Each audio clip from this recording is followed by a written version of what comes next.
So to begin with the Hatzalah, with the Nes of Chof Sivan, we are privileged to have with us Rabbi Dr. Joseph Sungolowsky, who is the professor of French literature at Queen's College.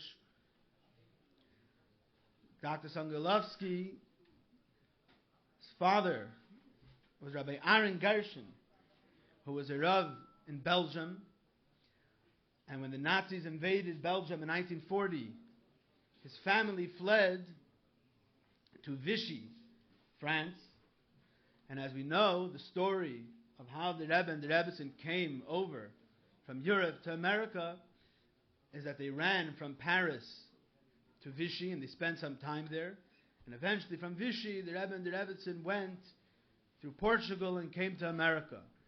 While in Vichy, that's where Dr. Sungolowsky's mishpacha and his father got to be acquainted with the Rebbe.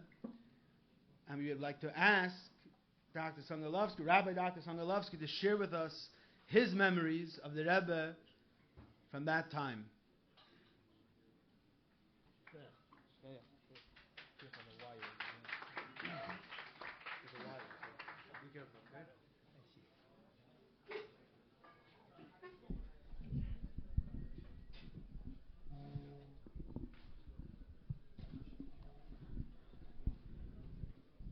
Good evening, everyone. First of all, I wish you all good Yontef, because this is a special Yontef. This has been the theme of my last relationship with the recent relationship with the Lubavitch Hasidim, and it's a real pleasure to be here. The presenter, Rabbi Kamen, has already alluded to part of my biography, but there is a little more to say, because it's there are memories that remain always very much alive. I would like to explain two things. First of all, that in a way, my presence here is the result of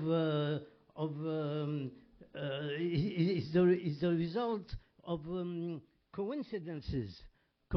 Coincidences, and coincidences apparently don't really have a relationship one to the other, but they came together. The very first one, I want to make make allusion to it, and this is the meeting that I had not long ago, just around after Pesach, I think, in Queens, because I live in Queens, with Rav Chaim, who's here and has been taking care of this whole program and taking care actually of bringing me in closer to the Lubavitcher Hasidim, although they are not unknown to me, they are not unknown to my family, and I will explain it. Because as the rabbi had just explained before, it's when we fled from Belgium to France, and it was very dangerous, a very dangerous period, the beginning of World War II. It was we didn't know exactly where to go and how to do it. So finally we came. We kind of established ourselves over there, but this was like a renewal of a contact. Not really a renewal, because I have a very long connection with Lubavitch. Very wonderful friends and wonderful people, wonderful Hasidim, wonderful Yirei Shomayim. But the fact that I met the Rabbi Chaim, it was a real pleasure for me, because I started speaking to him. And whenever I see these groups, sometimes I very often go over to them and I say to them, are you people speaking French? And many times they were speaking French, and this gentleman was speaking French. I said, well, that's magnificent. And then I asked him for his name, and then he said that he's the grandson of Rabbi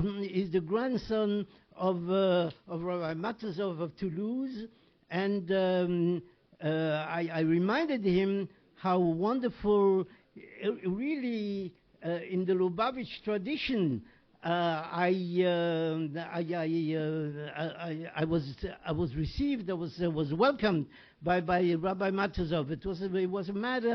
It was a matter of being to spend Shabbos in Toulouse, because I was leading a group of students from the university in New York, and bringing them to France and visit France, and I had to stay Shabbos.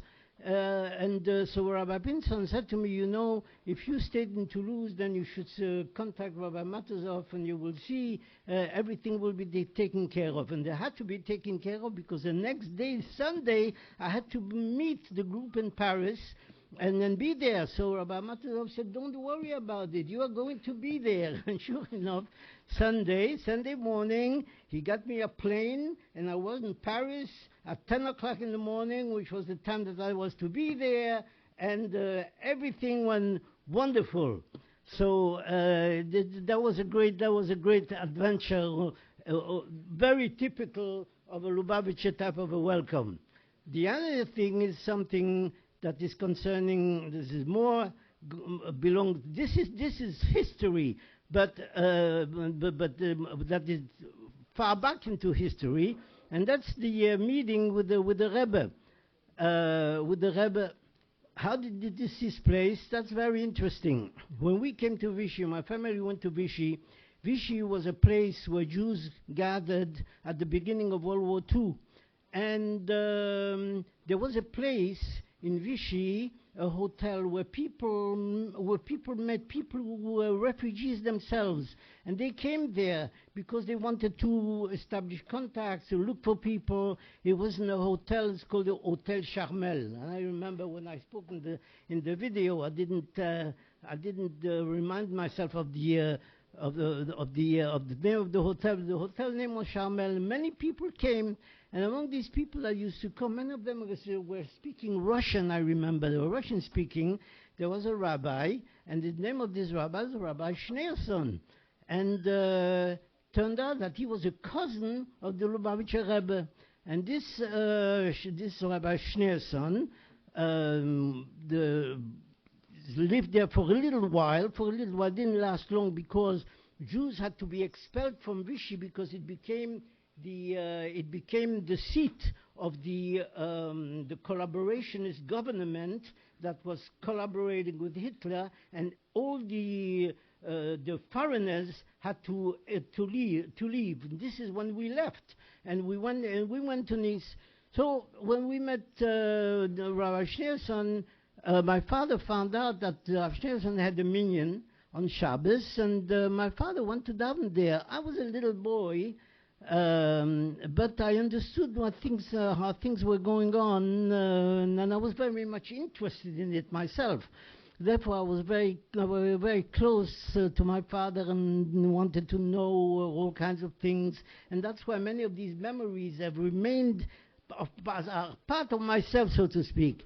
So he came home on a Shabbos afternoon, and he said to the people in the family, you know, I davened in the Beis Medrash of Rav Schneerson, and over there I met the son-in-law of the Lubavitcher Rebbe.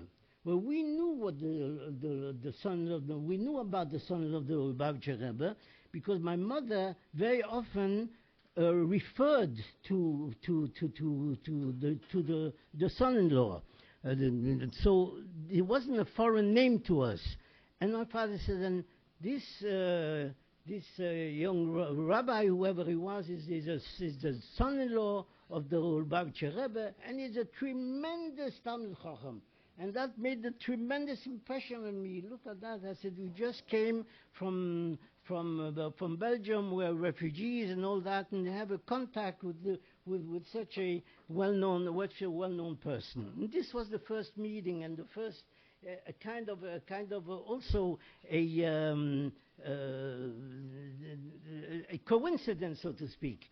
So we met him, and that's it. That was he came home. That was the end of that. Few days later, we knew that we had to leave because, as I just explained, we were being expelled. We said, my father said, "Oh, you know what? I'm going to take you for a walk. We're going to go for a little walk, in promenade. In French, we call it promenade. And you take your children on a walk, and we walk on this main street in Vichy, and all of a sudden, the son-in-law of the Lubavitcher Rebbe was on that street, on the same sidewalk. I remember it very well. And he saw my father, and he stopped, and he had a conversation with my father. My father was holding me by the hand, and they had a conversation. I don't know what they're talking about. Too much of a child to understand content, but they were talking about something. I think the Rabbi Chaim asked me the other day, do you remember what he said, what the Lubavitcher Rebbe said to your father? I said, I'm sorry to say, but I didn't, because I was watching the traffic. And I couldn't, I wouldn't have understood anyway. But this was the second meeting, this coincidence that my family had, and this strengthened already the beginning of the relationship that my family had with Lubavitch. So we came to Nice, so we moved to Nice, and sure enough, shortly after, the Lubavitcher Rebbe himself, he was not the Rebbe yet, he came to Nice also. And he came to daven in the shul. I explained while we were traveling the car that there was only one Ashkenaz shul in Nice at the time. The other one was a Sephardic shul. And this is where most of the people who came who were thinking that they would be able to find friends or able to indicate places where they would be protected during the war. They used to meet in this hotel, and they used to talk to one another. So the Lubavitcher Rebbe, as a matter of fact, did follow, so to speak, the crowd, and he came himself, and he waited. He stayed in Nice for about a year or so because he was waiting for the acceptance of the papers that were arranged for him to go to the United States. And again, there was some sort of a conversation, and I remember the Lubavitcher Rebbe, who became the Lubavitcher Rebbe. He stayed there, and he stayed in Nice for about almost a year, and he kind of trusted my father very much. So there was not. They didn't know each other that much, but he had this inward trust that he had for my father. And at one point, the Rebbetzin, the wife of the Lubavitcher Rebbe, came to our house, or there was an amazing arrangement that was made, whereby the Rebbetzin wanted to attend how you get the milk from a cow on a farm to have Cholov Yisrael. And she asked my mother if she would accompany her, and my mother said yes, why not? And she went with her, and she also took advantage of this particular Hido mitzvah, so to speak. And so this was a second contact. And then there was another one. Oh, this was in Nice. It was Pesach was coming around, and the Rebbe said to my father, I have a problem. I have to have wine for the Abba Koises, and I have no wine. So my father said, don't worry, we will arrange that. And he went to buy raisins, raisins, and he made wine, and there was enough for our Koises. And my sister, I have an older sister who lives in Jerusalem today, Gesundsein, and she went and she brought the wine to the Rebbe for Pesach. And after that, of course, the situation, I'm not going to go into the details, the situation was very difficult. The French police was persecuting Jews, taking away their business, and there were laws that were established by those who were collaborating with the Germans. They forced the French to obey their own laws, and that meant take away the business from the Jews and so on and so forth, and persecuting them. And despite that, Jewish life was going on. So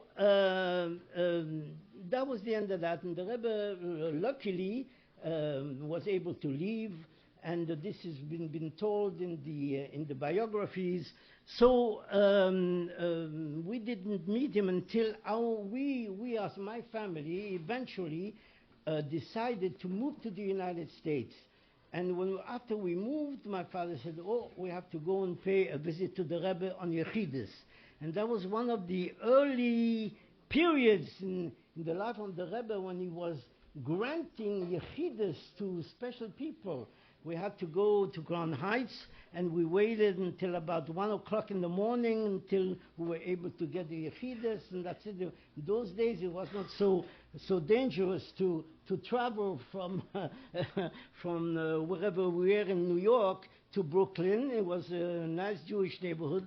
And we were there, and during the Yechidus, there was the third contact that we had with the Rebbe, who was very wonderful and was very, very brotherly, so to speak. I think I mentioned it in the video. If you had a chance to see it, the Rebbe had a tremendous amount of what you call altruism, a sense of altruism. To be mechabed, anyone to be mechabed, and not to show any kind of a distinction by the fact that he was the scion of such a great family. To him, he was giving was mekabel everyone b'sev upon him offers. I would say that much. And this was the contact that we had with him. I would like to say that these memories have remained very, very, very strong with us. And it's true that the Hasidim from Lubavitch used to come to our house whenever they came to France. And the first stop that they would come, when they come to Nice, they would come to our house. So there was like an ongoing contact between my family and Lubavitch, and that's why I always feel good, like I just feel tonight with all of you here, to be so nicely welcomed. I would like to say two things. I'd like to say two things. In a way, I feel that I emulate the Rebbe. I emulate the Rebbe. Why? Because the Rebbe came to the United States, and it was very, very difficult. It's all described, what he had to go through until he was able to leave.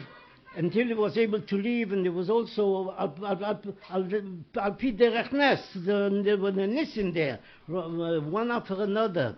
But he came because the Ribbon Shalom probably reserved for him a certain role, and he fulfilled the role, the establishment of this Harbotzas HaTorah VeHaChasidus, the way he has done it, and to have brought the whole group of not only the philosophy, the Hasidus, the learning of Torah, the approach to Yiddishkeit. He was designated to do that, and that's why there was a hashgacha protest on the part of the Rebbetzin Shalom to see to it that that he came there himself.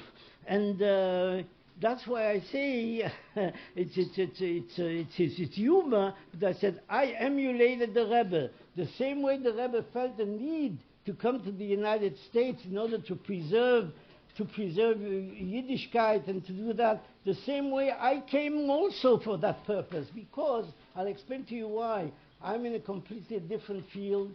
It's a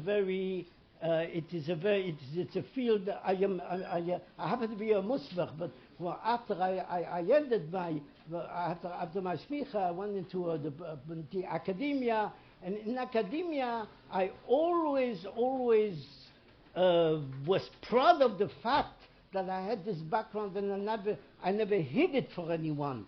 So in a way I said, well, I think I learned something from the Rebbe, and that's the way I conducted my life. So I want to wish you all, I would like to add this. After all, we are celebrating a Chag. We're doing a Chag. It's interesting that it happens that it's a thought that came to me recently, that still during the month of Sivan, in the month of Sivan, there is always like a prolongation of the atmosphere of Kabbalah Satorah, and this goes for a long time, for 7 days after Shavuos. We don't say Tachnun and so on and so forth, but the point is that we are happy. We should be happy that it happens again in this period that is still penetrated by the atmosphere of Kabbalah Satorah. So therefore, I want to wish you all Hatzlacha, and in all your enterprises, in your learning, in your Hasidus, and may we always meet, all of us, of Simchas, and in Simchas where we celebrate Kedusha and Hasidus and Habosas HaTorah. Thank you very much.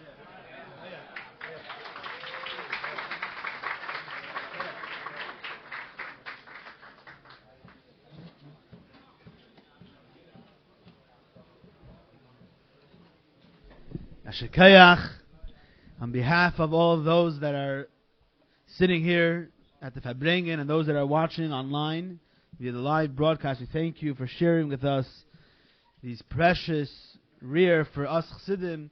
It's amazing to hear a live grus from the Rebbe from those days, and we hope that these special memories and encounters and shaykhs with the Rebbe should be for a schus for you and your family for many, many lange, gesunte Jahren.